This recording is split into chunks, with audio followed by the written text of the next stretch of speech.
No silêncio abafado das noites quentes de Los Angeles dos anos 80, uma sombra caminhava pelas ruas, enquanto a cidade dormia, portas destrancadas, janelas abertas e famílias inteiras sem imaginar que um dos criminosos mais assustadores da história americana estava observando cada detalhe.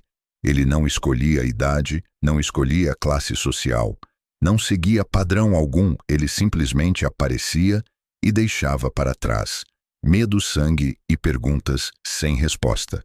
Esse homem ficou conhecido como Richard Ramirez, o perseguidor noturno. Antes de mergulhar nos crimes, precisamos entender como nasce um monstro.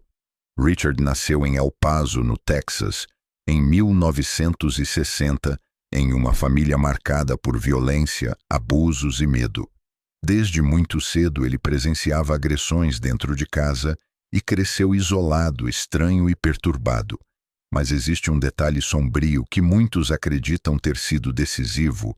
O primo de Richard, um veterano da Guerra do Vietnã, mostrava fotos reais de mutilações, assassinatos e torturas cometidas durante a guerra, enquanto descrevia tudo para o garoto como se fossem histórias normais.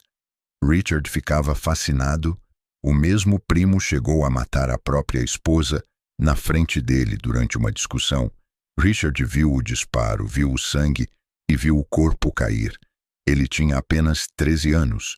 Com o tempo, Richard mergulhou em drogas, ocultismo e pequenos crimes, roubos, invasões, furtos. Até que algo mudou, o medo começou a excitá-lo.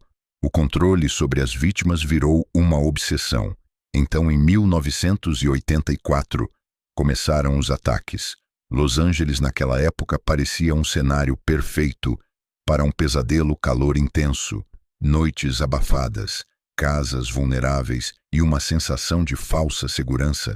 As pessoas dormiam com janelas abertas, sem imaginar que um assassino vagava pelas ruas armado com facas, pistolas, barras de ferro e uma crueldade imprevisível. As vítimas não tinham perfil definido. Idosos, casais, crianças, mulheres sozinhas. Qualquer um podia ser o próximo. Richard invadia casas durante a madrugada. Às vezes atirava imediatamente, outras vezes torturava as vítimas. Antes de matar, em vários casos, desenhava símbolos satânicos nas paredes e obrigava sobreviventes a jurarem lealdade a Satanás. O terror aumentava porque ninguém entendia quem era o assassino. As descrições mudavam. Algumas vítimas falavam de um homem magro, de olhos assustadores e dentes podres. Outras descreviam alguém silencioso, quase invisível. A mídia começou a chamá-lo de Night Stalker, o perseguidor noturno, e então a cidade entrou em pânico. Lojas começaram a vender alarmes em massa, pessoas compravam armas, vizinhos faziam vigília durante a noite, helicópteros sobrevoavam bairros inteiros e qualquer barulho na madrugada parecia anunciar a morte. Entre os crimes mais brutais está o assassinato de uma senhora de 79 anos, espancada dentro da própria casa.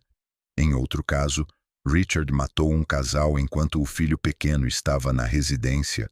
Ele também sequestrou crianças e atacou vítimas sexualmente. Antes de assassiná-las, a brutalidade parecia sem limite, mas havia algo ainda mais assustador. Richard não demonstrava remorso algum. Ele acreditava estar ligado ao satanismo e gostava de espalhar medo, usando símbolos demoníacos e frases perturbadoras. Enquanto isso, a polícia estava perdida.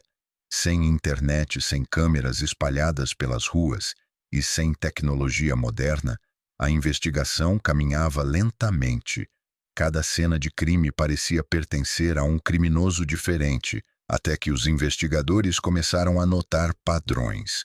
O mesmo tipo de invasão, o mesmo horário, o mesmo caos deixado para trás. Uma pista importante surgiu através de uma impressão digital encontrada em um carro roubado pela primeira vez. A polícia tinha um nome, Richard Ramirez, mas mesmo assim ele continuava livre E foi então que aconteceu um dos momentos mais cinematográficos dessa história. Em agosto de 1985, a foto de Richard apareceu na televisão e nos jornais. A população inteira começou a procurar. Ele percebeu tarde demais que havia sido identificado. Ao voltar para Los Angeles vindo do Arizona, Richard entrou em uma loja de conveniência, sem saber que seu rosto estava em todos os noticiários. As pessoas começaram a reconhecê-lo imediatamente. Ele tentou fugir correndo pelas ruas, mas algo inesperado aconteceu. Moradores começaram a persegui-lo. Homens armados com pedaços de madeira, barras de ferro e tudo o que encontravam foram atrás dele. Richard tentou roubar um carro, tentou escapar atravessando bairros inteiros, mas a multidão não deixou. Ele acabou sendo espancado pela população até a chegada da polícia. O perseguidor noturno finalmente havia sido capturado. O julgamento virou um espetáculo macabro. Richard aparecia sorrindo, fazendo símbolos satânicos com as mãos e encarando as famílias das vítimas sem demonstrar emoção. Em certo momento ele gritou: "Viva Satanás!" dentro do tribunal. O público ficou chocado. Durante o processo, detalhes horríveis vieram à tona. Mais de uma dúzia de assassinatos, ataques sexuais, invasões e torturas. Os investigadores acreditam que pode haver vítimas nunca identificadas até hoje. Em 1989, Richard Ramirez foi condenado à morte, mas mesmo preso, ele continuou despertando fascínio perturbador em parte do público. Recebia cartas de admiradores, entrevistas, pedidos de casamento e atenção da mídia. Décadas depois, ele morreu na prisão em 2013, vítima de complicações de saúde, mas o medo que espalhou nunca desapareceu completamente. A história de Richard Ramirez continua sendo uma das mais aterrorizantes dos Estados Unidos, porque ela destruiu a sensação mais básica de segurança, a ideia de que dentro da própria casa estamos protegidos. Durante meses, Los Angeles dormiu apavorada, sem saber se o perseguidor noturno estava do lado de fora, observando pela janela, esperando o momento perfeito para entrar. E talvez seja exatamente isso que torna essa história tão assustadora. Richard Ramirez não parecia um gênio criminoso, não era sofisticado, não era invisível. Ele era o caos andando pelas ruas durante a madrugada. E o mais perturbador de tudo, por um longo tempo, ninguém conseguiu pará-lo.